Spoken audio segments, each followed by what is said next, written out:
The heavy steel door swung inward, revealing stacks of shrink-wrapped currency that filled the small space from floor to ceiling. Vanessa Quinn's breath caught in her throat, her mind struggling to process the sight of more money than she had ever imagined. This hidden fortune could solve all her problems, or it could be the beginning of a nightmare she couldn't escape. But to understand how a single mom ended up in a forgotten vault of secrets, we have to go back to the blizzard that nearly tore a mountain in two. Before we carry on, please hit the subscribe button to make my day and let me know where you are watching from in the comments. The woman who would one day stand before that unimaginable fortune was, for now, standing before a ruin. Vanessa Quinn's posture held the disciplined straightness of a soldier, a ramrod stillness that had been drilled into her over 15 years in the United States Army. It was a posture at odds with the anxious tremor in her hands, which she quickly disguised by shoving them into the pockets of her worn field jacket. Beside her, her 10-year-old daughter, Maya, looked up at the wreck of the Eagles Peak Lodge, her breath misting in the thin, cold air. Maya's eyes, wide and dark, reflected the skeletal remains of the building. A wounded giant slumped against the mountainside. "It's bigger than the pictures, Mom." Maya's voice was small, a fragile thread of sound in the vast, intimidating silence of the mountain. It was shaky, laced with an uncertainty that twisted a knot in Vanessa's gut. Forcing a smile that felt brittle on her lips, Vanessa squeezed her daughter's shoulder. "That just means more room for adventures, sweet pea," she said, her voice a careful construction of confidence. "It's got good bones. We just have to find them." The words were as much for herself as for Maya. This was her gamble, every penny of her savings, the entirety of a small inheritance from a grandmother she'd barely known. All of it sunk into this dilapidated monument to a blizzard's fury. It was a desperate, audacious move, a final attempt to build a fortress of stability for her daughter, a permanent home far from the transient, rootless life of military bases and temporary postings. The air itself smelled of the challenge ahead. It was a sharp, clean scent of high-altitude pine, but it was undercut by the damp, musty odor of wet, decaying wood and sodden insulation. The main roofline of the lodge, a grand frame in its heyday, now sagged violently in the middle, forming a deep, tragic V where the blizzard's impossible weight had snapped a key truss beam like a twig. Windows, dozens of them, were boarded up with mismatched plywood, staring out like vacant, unseeing eyes. A large, hand-carved sign that read Eagles Peak Lodge, "Welcome," creaked rhythmically on a single, rusted hinge, a lonely metronome marking the passage of neglect. The sheer scale of the damage was a physical presence, a palpable weight in the air that made Vanessa's lungs feel tight. This wasn't a fixer-upper, it was a resurrection. With a deep, centering breath, Vanessa shifted. The worried mother receded, and the former Army quartermaster took her place. It was a change as subtle and as total as a switch being flipped. Her gaze sharpened, her movements became economical, purposeful. This was no longer a terrifying wreck, it was a logistical problem, an inventory of chaos that needed to be cataloged, assessed, and systematically conquered. She began a slow, methodical circuit of the building, her boots crunching on the gravel and debris that littered the property. This was her ritual, the process that had made her one of the most effective logistics officers in her command. As her eyes scanned the broken structure, her other senses were already at work, building a mental schematic of the disaster. The scent of rot from the north-facing wall told her the damage there was deep, likely extending to the primary support studs. A faint, acrid smell near the rear of the building suggested a compromised electrical junction box, a fire hazard waiting to happen. Her mind, a finely tuned instrument of inventory, began to populate a list. Main truss compromised. North wall, water damage, probable mold infestation. Electrical system, non-functional, requires full replacement. Plumbing, frozen. Status of pipes unknown. Assume total loss. The list grew with every step, a towering column of expenses and labor that threatened to suffocate the fragile hope she was clinging to. Her thoughts drifted, as they often did under pressure, back to the places that had forged her. She remembered the fine, pervasive dust of a supply depot in Afghanistan, a powder so ubiquitous it seasoned her food and lined her lungs. She could still recall the specific, ozone-tinged scent of an overheating server room in Germany, a smell that always preceded a frantic, middle-of-the-night scramble to prevent a critical data loss. She knew the exact weight of a crate of MREs, the feel of a Kevlar helmet, the precise, metallic odor of a freshly cleaned rifle. People called her skill a kind of superpower, the ability to inventory a warehouse by scent. But it wasn't magic. It was a highly developed sense memory, an obsessive, almost compulsive attention to detail honed by years of being responsible for the lives and equipment of hundreds of soldiers. In the chaos of a forward operating base, knowing what you had, where it was, and what condition it was in was the line between success and catastrophic failure. Now, that same skill was all that stood between her and financial ruin. A wave of pure, cold doubt washed over her, so intense it made her dizzy. Had she finally overreached? Had she mistaken a ruin for a foundation, a fool's gamble for a calculated risk? She felt the weight of her choice, the terrifying possibility of total, abject failure. She would not only lose her money, she would lose this last, best chance to give Maya the childhood she deserved. Shaking off the paralysis, she continued her inspection. She found the generator shed, its door hanging ajar. Inside, a massive diesel generator, a relic from the 1970s, sat silent and coated in a thick film of grime and rust. It looked like a museum piece, a green metal monster from another era.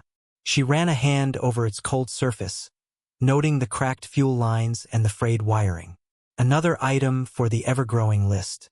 Yet, as she turned to leave, her eyes caught something else.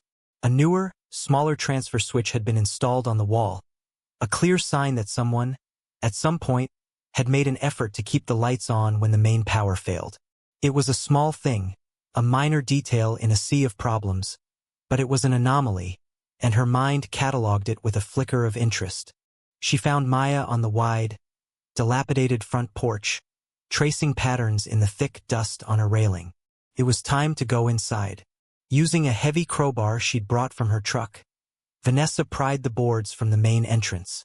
The front doors were solid oak, and they groaned in protest as she forced them open, revealing the cavernous darkness of the main lobby. The air that rolled out was stale, thick with the ghosts of old wood smoke, spilled beer, and decades of neglect. It was the smell of a place that had died. They moved through the gloom, their footsteps echoing in the vast, empty space. They eventually found the manager's office. It was one of the few rooms that seemed mostly protected from the elements, though it was shrouded in a thick blanket of dust that softened every edge and muted every color. A large, imposing oak desk, a real beast of a thing, dominated the space, its surface a landscape of yellowed papers, dried-up pens, and the skeletal remains of a long-dead desk plant. "We can start here," Vanessa announced, her voice sounding too loud in the stillness. Maya, ever the helper, immediately grabbed a rag from the cleaning kit Vanessa had carried in. She began wiping down a dusty bookshelf, her small, earnest effort a poignant contrast to the monumental task that surrounded them. A surge of love, fierce and protective, washed through Vanessa, momentarily clearing the fog of her anxiety. This was why she was here. This was what mattered. She pulled a small cooler onto the floor and took out 2 sandwiches and a bottle of water. They sat on the floor, leaning against the dusty desk, and ate their simple meal in silence. The reality of their new life, of this broken, empty place being their home, began to sink in, not as a terrifying concept, but as a simple fact. This was it. After they finished, Vanessa began the process of clearing the desk, sorting the papers into piles, trash, and potential records. She worked with the same methodical efficiency she'd applied outside. Maya, growing bored, was exploring the small room, her fingers leaving clean trails in the dust on the walls. As Vanessa knelt to clear out the space beneath the desk, her foot bumped against the wooden kick plate at its base. Felt wrong. The sound was a dull, hollow thud, not the solid knock of foot against wood. Her military training, her entire life's experience, had conditioned her to notice one thing above all others: inconsistencies. Things that were out of place. things that didn't belong. She paused, her hand hovering over a stack of old invoices. She kicked it again, gently this time. The sound was the same. Hollow. Wrong. Her heart, which had been beating a slow, steady rhythm, began to accelerate. A jolt of pure adrenaline, sharp and electric, cut through her exhaustion. It was a feeling she knew intimately, the hunter's thrill of discovering something hidden, something that wasn't on the official manifest. Kneeling on the dusty floorboards, she ran her fingers along the edge of the kick plate. It was expertly fitted, the seams nearly invisible beneath the dark stain and years of grime. But on the left side, her fingertips found a tiny give. It wasn't a solid piece of wood. It was a panel. She pulled the multi-tool from her belt, the same one she'd used in 100 different situations, from fixing a loose wire on a radio to prying a rock from a Humvee's tire. She selected the flathead screwdriver attachment and carefully worked it into the almost imperceptible gap. With a gentle twist, she pried at the edge. The false kick plate resisted for a moment, then came away with a soft scraping sound, releasing a puff of ancient dust. Vanessa stared. Behind the panel was not the expected continuation of the oak desk. It was not more wood, nor was it the empty space she might have imagined. It was cold, gray, and perfectly round. The circular outline of a dial safe, its handle and combination dial flush-mounted, was embedded directly into the thick concrete slab of the building's foundation. It was a secret buried within a secret, a mystery hidden in plain sight. Her breath hitched, and she could feel the frantic, thumping pulse in her own throat. The mountain of problems she had to solve had just been dwarfed by a single, stunning question mark, forged in steel and buried in concrete. Vanessa stared at the safe, her mind a maelstrom of racing thoughts. The adrenaline that had surged through her moments before now gave way to a cold, pragmatic assessment of the new reality. This wasn't a treasure chest from a child's story. It was a complication of immense and unknown proportions, a solid steel question mark cemented into the foundation of her already precarious gamble. Maya, drawn by the sudden shift in her mother's energy, crept closer, her eyes wide with a mixture of awe and excitement. "What is it, Mom? Is there gold inside? Like in the movies?" Her voice was a hopeful whisper, echoing the innocent fantasies of a 10-year-old on an adventure. Vanessa looked from the cold, impassive face of the safe to the bright, curious face of her daughter. She managed a thin smile, a mask for the sudden, crushing weight of this new variable. "I don't know, sweet pea," she said, her voice steady despite the tremor she felt deep in her bones. "But whatever is in there, it's been waiting a long time. Let's see if the old manager left us a key." She framed it as a game, a treasure hunt, a necessary fiction to shield Maya from the very adult anxieties that were now screaming through her own mind. A locked safe implied secrets. Secrets implied risk. And risk was something she had a surplus of already. Her first instinct, the civilian instinct, was to call a locksmith a professional safecracker. Get it open, find out what was inside, and deal with it. But the quartermaster in her, the officer who had managed sensitive inventories in hostile territories, immediately vetoed the idea.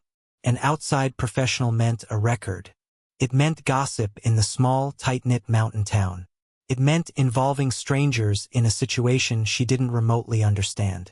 Her entire training was built on the principle of controlling the operational environment, of minimizing unknown variables and maintaining absolute discretion until the full scope of a situation was known. Bringing in an outsider was the equivalent of sending up a flare. No, she decided with a grim finality, that was not an option. Not yet. She had to try to find the combination herself. The safe was old, a vintage model with a mechanical dial, a brand she didn't recognize. It was a relic from an era before digital keypads and electronic locks, a time when secrets were secured by memory and discipline, not by code. If a combination existed, it had to be written down somewhere. With that resolve solidifying in her gut, the manager's office transformed. It was no longer a dusty, forgotten room to be cleaned, but an active investigation site, the epicenter of a silent, one-woman intelligence operation. The imposing oak desk became her primary target. Vanessa began to go through its contents not just as a cleaner, but as a forensic analyst treating every scrap of paper, every forgotten object, as a potential piece of a puzzle. It was an archaeological dig into a life, a slow, painstaking excavation of the man who had sat in this chair before her. She found stacks of old, brittle invoices from the 1990s, detailing deliveries of everything from industrial-sized cans of tomato sauce to cases of cheap, domestic beer. She found employee records for ski instructors and lift operators who were now likely middle-aged, their youthful faces smiling from faded, curling photographs.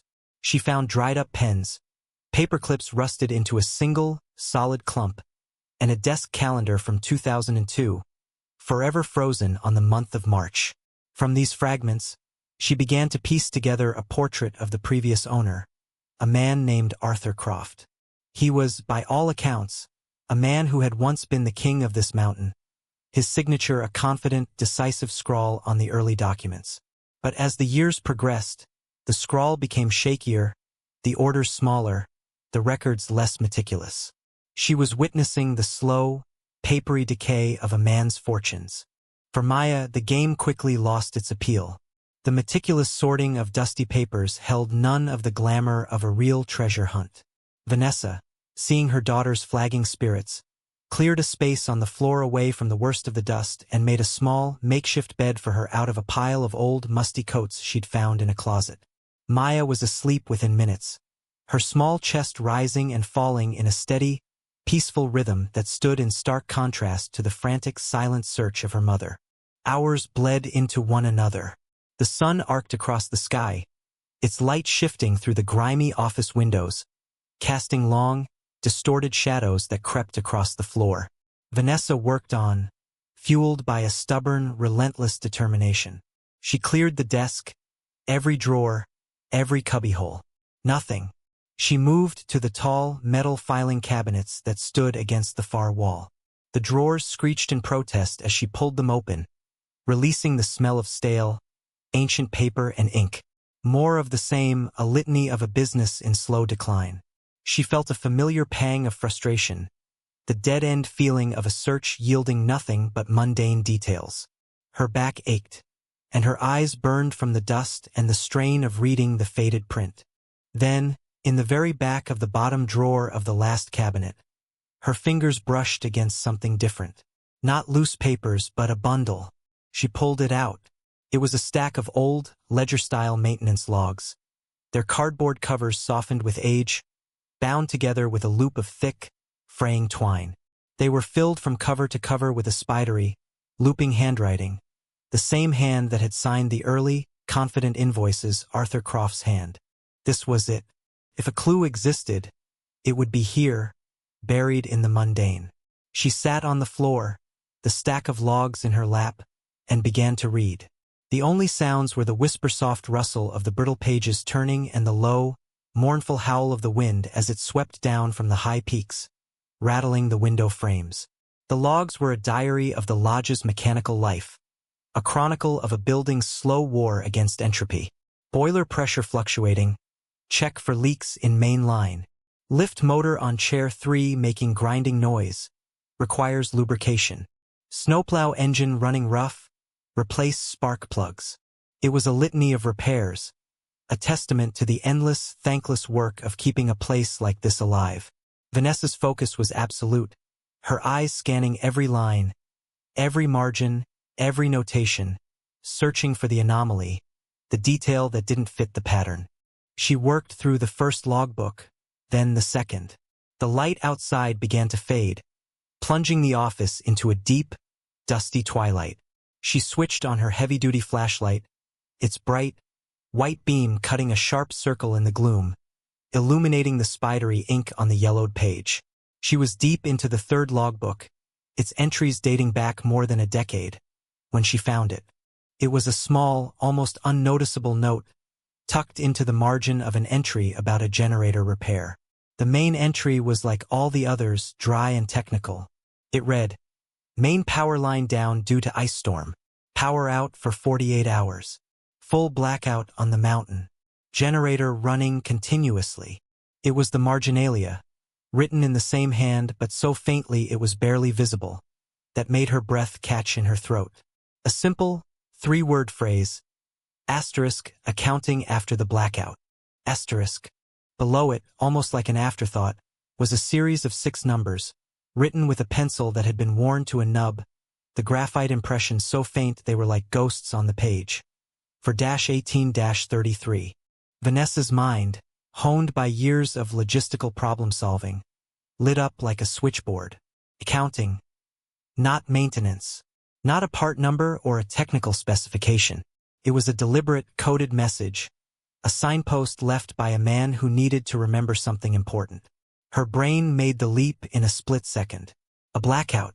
A 48-hour blackout on a busy ski weekend would mean the electronic credit card systems were down. The banks in the nearby town would be closed, their systems just as dead. The lodge, if it were to continue operating, would have been forced to run entirely on cash.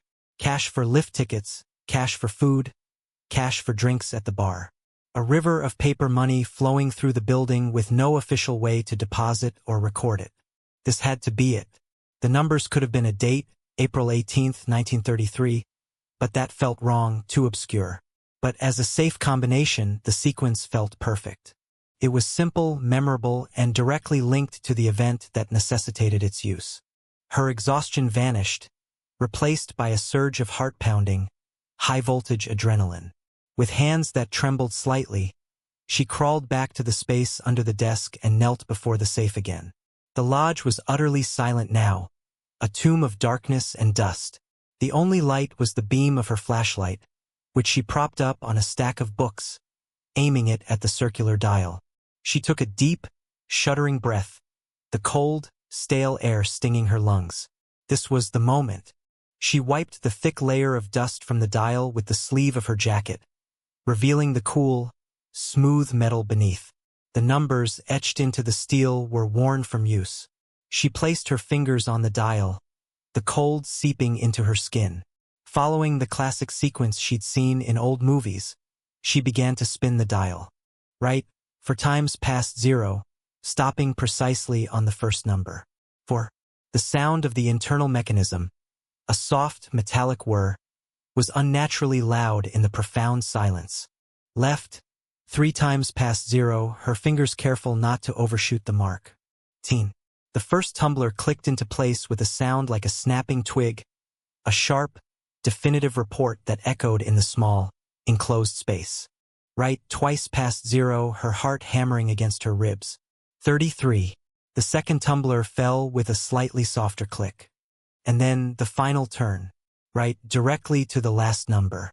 She hesitated, her fingers hovering over the dial. Then, with a final, decisive movement, she brought it to rest on 33. The third and final tumbler engaged with a solid, satisfying clack. She reached for the handle, a small, T-shaped piece of steel. She turned it. For a heart-stopping moment, it resisted, refusing to budge. Her spirit plummeted. It was wrong. The numbers were just a random doodle, a meaningless ghost. She had failed. She slumped, the adrenaline draining out of her, leaving a hollow ache of disappointment. Then, she gave the handle one last, frustrated tug. With a heavy, metallic thunk that vibrated through the floor and up into her bones, the bolt retracted. The sound was the most beautiful thing she had ever heard. She pulled. The heavy steel door, sealed shut for more than a decade, groaned in protest, its hinges scraping loudly as it swung outward. The beam of her flashlight, which had been aimed at the dial, now fell upon the contents of the open vault. It wasn't gold. It wasn't jewels or antique bonds. It was cash. Dozens and dozens of shrink-wrapped bricks of $100 bills, stacked neatly from the floor of the safe almost to the top. The plastic was yellowed and brittle with age, but the bills inside, crisp and green, looked as if they had been printed yesterday. On top of one of the stacks sat a thick, manila folder. The sheer, unbelievable volume of it was staggering. It was a fortune, a life-changing, terrifying, impossible fortune. Vanessa slowly sat back on her heels, the flashlight beam trembling in her hand, its dancing light playing over the stacks of money. The scale of her discovery washed over her in a dizzying, suffocating wave of pure shock, abject terror, and the dizzying, terrifying vertigo of limitless possibility. For a long time, Vanessa sat on the dusty floor of the manager's office, the open safe a dark maw at her feet. The initial, dizzying shock of the discovery slowly receded, replaced by a turbulent storm of thoughts, a chaotic internal debate that raged in the silence. The money was a siren's call, a simple, elegant solution to every problem that weighed her down. She could take it. No one in the world knew it existed except for her and a 10-year-old girl who believed in treasure maps. She could disappear it as completely as Arthur Croft had. The thought was intoxicating. She saw it all with perfect, crystalline clarity. A new, perfectly engineered roof standing strong against the winter snow, gleaming new boilers humming with life in the basement, a fleet of contractors paid in full and on time, a secure, untouchable college fund for Maya, a future free from the gnawing anxiety of financial precarity. It was all there, stacked in neat, shrink-wrapped bricks. But then, another part of her, the part that had been forged in the unyielding discipline of the military, spoke up. Her entire adult life, her very identity, had been built on a foundation of honor, integrity, and accountability. She had signed for millions of dollars worth of government equipment, her signature a binding promise of stewardship. The thought of stealing, even from a dead man, felt like a fundamental betrayal of that code, a desecration of the person she had worked so hard to become. It would be a poison that would seep into the foundation of the new life she was trying to build. She glanced over at the makeshift bed of coats where Maya was sleeping, her face serene in the gloom, her breath a soft, rhythmic whisper. Could she look that innocent face in the eye every morning, knowing their home, their security, their future, was built upon a lie? Could she teach her daughter about honesty and integrity while harboring a secret of this magnitude? The answer was a cold, hard certainty in her gut. She could not. The risk wasn't just about getting caught. It was about the slow, certain corrosion of her own soul. With a sense of finality that was both a relief and a profound sorrow, she reached out and pushed the heavy steel door of the safe. It closed with a solid, definitive thud, a sound that echoed the closing of a chapter. She didn't spin the dial. She didn't want to forget the combination. She wanted to actively choose not to use it again. She simply left it, a silent testament to her decision. She picked up the false wooden kick plate and carefully fitted it back into place, the seams disappearing into the grime, hiding the secret once more. The next morning, as the first pale light of dawn spilled over the mountain peaks, she drove her pickup truck down the winding road into the small town below. Her objective was no longer to assess damage or plan repairs. It was to find a lawyer. The office she was directed to was the complete antithesis of the lodge. It was a small, tidy space on the town's main street, and it smelled of old leather-bound books and freshly applied lemon polish, a scent of order and quiet deliberation. Behind a large mahogany desk sat Alistair Finch, an estate mediator the local attorney had recommended. Alistair was in his late 60s, with a full head of silver hair, a calm, measured demeanor, and kind, intelligent eyes that seemed to have witnessed every possible shade of human nature. He wore a simple tweed jacket and had a pair of reading glasses perched on the end of his nose. Vanessa, drawing on her years of briefing superior officers, explained the situation. She laid out the facts with a calm, methodical precision, starting with the purchase of the lodge and ending with the discovery of the safe and the cryptic note in the maintenance log. She omitted no detail, her voice even and steady as she described the contents of the vault. Alistair listened without interruption, his hands steepled before him, his expression entirely unreadable. He didn't betray a flicker of shock, excitement, or judgment. When she finished, the silence in the room was thick and expectant. Finally, he spoke, his voice as calm and measured as his appearance. "You were right to come to me, Miss Quinn," he said, his gaze direct and reassuring. "And you were exceptionally wise not to touch a single dollar. This money is not, as the children's stories would have it, finders keepers. It is an undiscovered asset of Arthur Croft's estate." He leaned back in his chair, the leather creaking softly. "Arthur died with significant debts, Miss Quinn. The bank that held the mortgage on the lodge, various local suppliers, not to mention a substantial bill from the Internal Revenue Service. They all have claims against his estate. This money, he gestured vaguely in the direction of the mountain, must be used to satisfy those creditors first.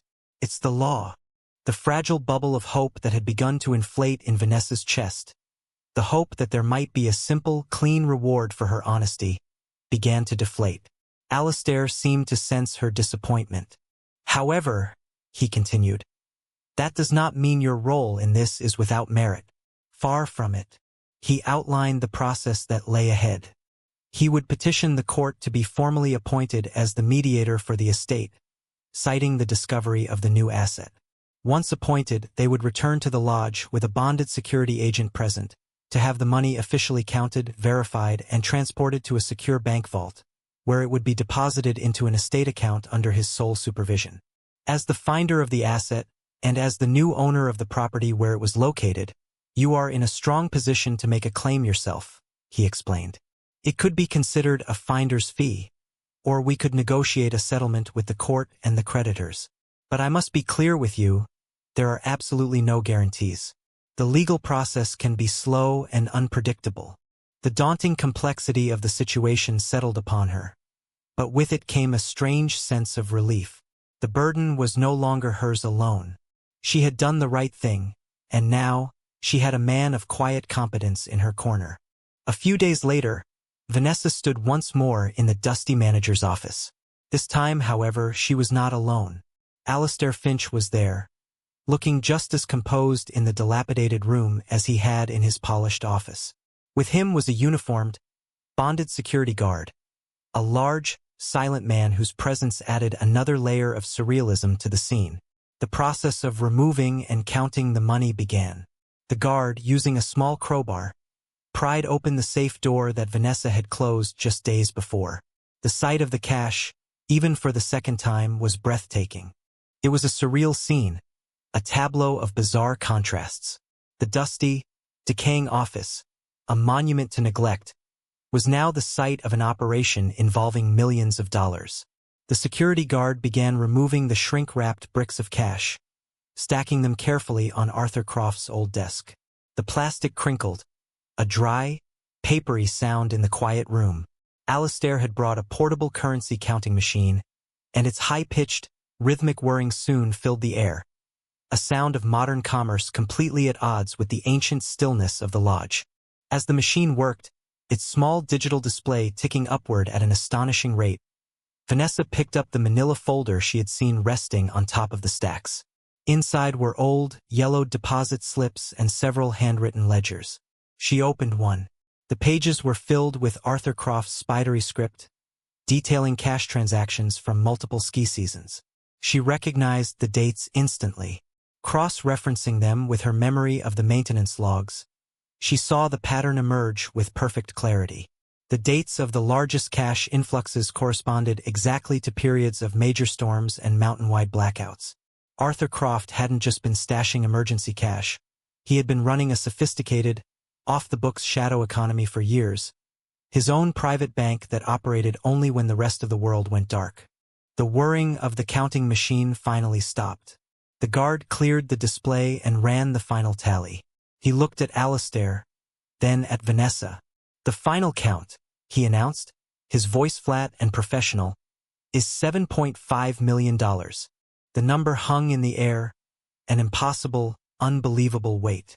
$7.5 million. As they were carefully packing the last of the cash into heavy, lockable security cases, the sound of a vehicle approaching broke the silence. A dusty, beat-up pickup truck rattled to a stop outside. A moment later, a gruff, unfriendly-looking man in his 50s, with a weathered face and suspicious eyes, appeared in the office doorway. "What the hell is going on here?" he demanded, his eyes darting from the security cases to Alistair's suit to Vanessa's face. "I heard the lodge was sold. I'm Arthur's cousin. I came to claim some family property he left behind." Alistair handled him with a cool, unshakable professionalism. "Sir," he said, his voice calm but firm, "I am Alistair Finch, the court-appointed mediator for the estate of Arthur Croft. This is a legal proceeding. If you believe you have a legitimate claim to the estate, you will need to file it through the proper channels. You will be contacted in due course." The man's eyes narrowed into slits. He looked past Alistair at the cases of money, his expression a mixture of greed and resentment. "This ain't right," he muttered, more to himself than to them. "That was his. It belongs to family." He backed away slowly, his hostile gaze lingering on Vanessa for a long moment before he turned and stomped back to his truck. He drove away in a cloud of dust and gravel, leaving behind a palpable sense of menace. He was the first wave, the first sign of the complications and the greed that a fortune like this would inevitably attract. The money was gone, secured in a bank vault in town. The lodge was quiet again, but the silence felt different now. It was heavier, filled with the ghost of that incredible sum and the uncertainty of its fate. The weeks that followed were an agonizing exercise in patience for Vanessa. The legal process, as Alistair had warned, was a slow, grinding machine. Affidavits had to be filed, creditors had to be formally notified, and court dates were scheduled and rescheduled. Inevitably, news of the monumental find leaked out and spread through the small mountain town like wildfire. The story became a local legend overnight, and Vanessa found herself at its center, a reluctant celebrity. She was met with a strange and unsettling mixture of awe, envy, and outright suspicion. People stared at her in the grocery store. Whispers followed her down the street. Contractors she had previously contacted about beginning the repair work were now hesitant, their friendly interest replaced by a cautious, wait-and-see attitude. They wanted to see if she could actually pay her bills before they committed men and materials to the job. She was isolated by the very discovery that she had hoped would solve her problems. Her only anchor in this sea of uncertainty was Maya. They fell into a routine, continuing their own small-scale work on the lodge. They spent their days cleaning rooms, pulling up ruined carpets, and making endless lists of repairs they couldn't yet afford to start. The simple, physical labor was a solace, a way to feel a sense of progress, however small. Vanessa did her best to shield Maya from the stress, to maintain the fiction that this was all part of the grand adventure. But at night, when Maya was asleep, the weight of the waiting would descend upon her. She had nightmares filled with legal documents she couldn't understand, of the money vanishing into a bureaucratic black hole, leaving her with nothing but the ruined building and a mountain of debt. In her dreams, the angry, resentful face of the man claiming to be Arthur's cousin would appear, his muttered threats echoing in her ears. Her resolve was tested daily. She had to place her trust in a system she didn't control, in a man she barely knew, and in the fundamental rightness of the choice she had made in the dark, dusty office. The glow of the flashlight on the stacks of cash felt like a lifetime ago, a dream from which she had yet to awaken. The call came on a Tuesday morning, a crisp, clear day when the mountain air felt thin and sharp in the lungs.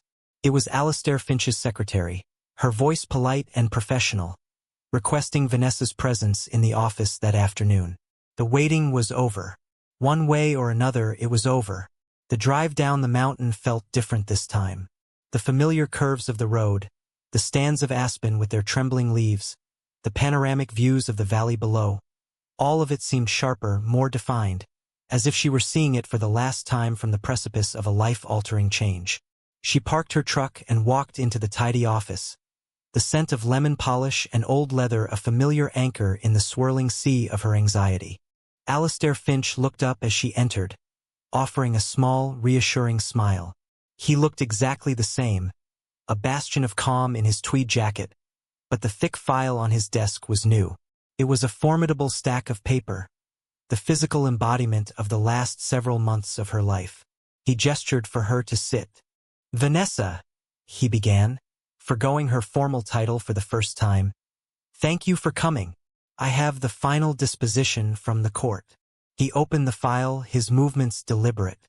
The tension in the room was so thick Vanessa felt she could taste it, a metallic tang of fear and hope. As you know, Arthur Croft's debts were extensive. The Internal Revenue Service filed a substantial claim for years of unpaid taxes, which, given the circumstances, was not surprising.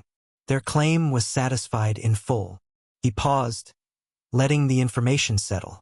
Vanessa felt a cold knot tighten in her stomach. The bank that held the original mortgage on the lodge also had a significant outstanding balance, which has now been settled. He continued down the list, a dry recitation of financial obligations, each one a chip taken from the monumental pile of cash. Local suppliers, outstanding utility bills, all the ghosts of Arthur's financial past rising up to claim their due. And the man who claimed to be Arthur's cousin? Vanessa asked, her voice barely a whisper. Alistair looked at her over the top of his spectacles. A fraud, as we suspected. He had a distant familial connection, but no legal standing whatsoever. His claim was dismissed by the court without merit. A small measure of relief trickled through her. After every legitimate debt was paid, every claim satisfied, a significant sum remained in the estate account. Alistair continued, his voice taking on a new tone. He closed the thick file, the sound a soft thud of finality. The court, in its judgment, made special note of your actions, Ms. Quinn. They took into account your honesty, your integrity, and the simple fact that this asset would never have been discovered, and these debts never paid without you. In a world where many would have chosen a different, and much darker path, you chose the honorable one. He reached into a drawer and pulled out a long, business-sized envelope. He slid it across the polished surface of the desk. It was a cashier's check. Vanessa's hands were shaking as she picked it up. She looked at the name of the payee, Vanessa Quinn, and then at the amount. The number was so large it seemed to swim before her eyes. $1.8 million. This is your reward, Alistair said softly. And your beginning. You've earned it, Vanessa. Every single cent. Relief, so pure and powerful it felt like a physical force, washed over her. It was a wave that broke through the dam of her anxiety, leaving her feeling lightheaded, almost dizzy. The crushing weight she had been carrying for months, the weight of uncertainty, of waiting, of fending off her own worst fears, simply evaporated. She looked at the check, a simple piece of paper that represented a future. It was more than enough. It was everything. It was the physical manifestation of her choice, the tangible proof that doing the right thing, the hard thing, was not a fool's errand. It was the foundation upon which she could finally, truly, begin to build. The drive back up the mountain was a blur. The check, tucked safely in the inside pocket of her jacket, felt like a warm, glowing coal against her chest. The moment she returned to the lodge, the era of waiting was over. The worried mother, the anxious gambler, the reluctant celebrity, all of those roles fell away. In their place, the army quartermaster returned, not with the grim determination of before, but with the joyful confidence of a commander whose campaign had just been fully funded. The lodge, which had been a silent monument to decay, exploded into a symphony of construction. Her quartermaster skills, honed in the chaos of war zones, were unleashed in a torrent of controlled, purposeful energy. The lodge became her forward operating base, and its resurrection was her mission. The hesitant contractors, who had been watching her with cautious skepticism, were now galvanized by the sight of signed contracts and mobilization checks that cleared without issue. The first truck to arrive was a lowboy carrying a massive, yellow crane, its long arm a symbol of the radical transformation to come. The air, once thick with the smell of rot and neglect, was now sharp with the clean, invigorating scent of freshly cut lumber and pine sawdust. The mournful howl of the wind was drowned out by a chorus of industry, the high-pitched whine of circular saws, the rhythmic pounding of hammers, the authoritative shouts of foremen, and the steady diesel thrum of heavy machinery. Vanessa was the conductor of it all. She was everywhere at once, a hard hat perched on her head, a set of rolled-up blueprints clutched in her hand. She moved with an energy that seemed limitless, her determination inspiring the crews who worked from dawn until dusk. She coordinated the complex dance of schedules with the precision of a battle plan. The roofers couldn't start until the new trusses were in place. The electricians couldn't run their wires until the new walls were framed, and the plumbers couldn't fit their pipes until the electricians were done. It was a logistical puzzle of staggering complexity, but for Vanessa, it was second nature. She walked the site with an eagle eye, her gaze missing nothing. A shipment of drywall arriving a day early was immediately rerouted to a secure, dry storage area she had already prepared. A box of incorrect plumbing fittings was identified and sent back before it could even be unloaded from the truck. Her ability to inventory a situation by scent and sight, once used to track munitions and medical supplies, was now used to ensure that every nail, every wire, every pane of glass was accounted for and deployed with maximum efficiency. The work crews, initially surprised by her hands-on, no-nonsense approach, quickly came to respect her. She wasn't just the client, she was the commander, and they were her troops. A massive crane, with painstaking slowness, lifted the new, custom-milled main trusses into place, restoring the lodge's broken spine. The sagging V-shaped roofline that had been a symbol of its defeat was replaced by a proud, strong A-frame, ready to face the mountain's worst. The boarded-up, vacant eyes of the windows were replaced with new, double-paned glass that reflected the snow-capped peaks and the brilliant blue sky, bringing the majesty of the mountain into the very heart of the building. Deep within the lodge's guts, plumbers and electricians worked in tandem, a swarm of activity bringing the building's circulatory and nervous systems back to life. Miles of new copper pipe and electrical wiring snaked through the walls, a promise of warmth and light. The ancient, rusted diesel generator was hauled away for scrap, replaced by a modern, powerful unit capable of running the entire lodge indefinitely. A silent nod to the secret that had made all of this possible. The renovation was completed just as the first heavy snows of the season began to fall, thick, silent flakes that blanketed the mountain in a pristine layer of white. The Eagle's Peak Lodge was reborn. Where there had been darkness and decay, there was now warmth and light. The cavernous, gloomy lobby had been transformed into a grand, inviting great room. A massive stone fireplace, built from river rock gathered from the valley below, stood as its centerpiece, a fire already crackling merrily in its hearth. The floors, once covered in debris and grime, were now polished hardwood, their surface reflecting the warm glow of the overhead lights. Comfortable, oversized armchairs and sofas were arranged in cozy conversational groups. The kitchen, once a biohazard of rust and ruin, was now a gleaming, professional-grade expanse of stainless steel and modern appliances. And deep in the basement, the new boilers hummed with a quiet, powerful confidence, sending a steady flow of heat throughout the entire building. To mark the occasion, Vanessa held a small ceremony. It wasn't a grand opening for the public, but an intimate thank you for the people who had made it happen. The construction crews, their work finally done, gathered in the great room, their faces flushed from the cold and the warmth of the fire.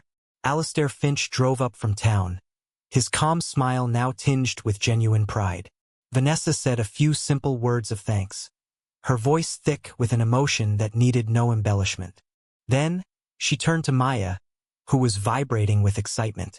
"Okay, sweet pea," Vanessa said, her own smile wider and more genuine than any she had managed in months. "You have the honor." She led her daughter to a newly installed panel on the wall. It was the main breaker for the entire lodge. Maya, her small hand dwarfed by the heavy-duty switch, looked up at her mother for confirmation. Vanessa nodded. With a determined grunt, Maya put all her weight into it and flipped the switch. For a moment, nothing happened. Then, with a soft hum, the lights in the great room flickered on, casting a warm, golden glow over everyone. One by one, the lights came on throughout the lodge, a wave of illumination spreading through the building. From the outside, the windows, once dark and vacant, now glowed with a life that spilled out onto the snowy slope, a beacon of warmth and welcome against the vast, cold darkness of the mountain. An old contractor, a man who had been openly skeptical when she had first approached him months ago, came and stood beside her, a mug of hot cider in his hand. He looked around the room, then out the large picture window at the falling snow. "You did it, ma'am," he said, his voice filled with a gruff, sincere respect. He clapped her gently on the shoulder. "You really did it. Arthur, he loved this mountain, but he lost his way. You brought his mountain back to life." The final scene of Vanessa's long journey took place a few weeks later. The Eagle's Peak Lodge was officially open for business, and it was bustling. The sound of cheerful conversation and laughter, the clinking of glasses, and the happy shouts of children echoed through the great room, filling the space with a vibrant, joyful energy that it had not known in decades. Skiers, their faces ruddy from the cold, sat by the fire, recounting their adventures on the slopes. Families played board games at the large wooden tables. The air was filled with the delicious aromas of roasting meat and baking bread from the busy kitchen. Vanessa moved through the room, no longer a soldier or a gambler, but the proprietor, the host, the beating heart of this place she had willed back into existence. She stopped at tables, sharing a laugh with guests, ensuring everyone was comfortable, her presence a calm, reassuring anchor in the happy chaos. Later that evening, when the dinner rush had subsided, she found Maya upstairs, standing on the small private balcony attached to their personal quarters. Vanessa came and stood beside her, wrapping an arm around her daughter's shoulders. Below them, the lodge was a beacon of golden light and warmth against the deep, velvety darkness of the mountain night. On the slopes, the last of the night skiers were making their way down, their headlamps like shooting stars gliding silently over the snow. The air was cold, clean, and utterly still. Vanessa looked out at the vast, majestic beauty of it all, and a profound sense of peace settled over her. She thought about the journey that had brought her to this balcony, to this moment. The money, she realized, was never the treasure. The money was the test. It was a test of character, a moral crossroads presented to her in a dark, dusty room, and she had passed. The real treasure wasn't the cash in the safe. It was the strength she had found within herself to make the right choice, the hard choice. She hadn't just rebuilt a lodge with that money. She had built a home, a community, and a future, all of it resting on a foundation of unshakable integrity. The warm, inviting glow of the lodge below was not just a product of electricity and light bulbs. It was a reflection of her own inner strength, a light she had refused to allow to be extinguished. The lights of the Eagle's Peak Lodge glowed across the slope like a promise, a testament to the warmth that waits for all those who are brave enough to make the climb.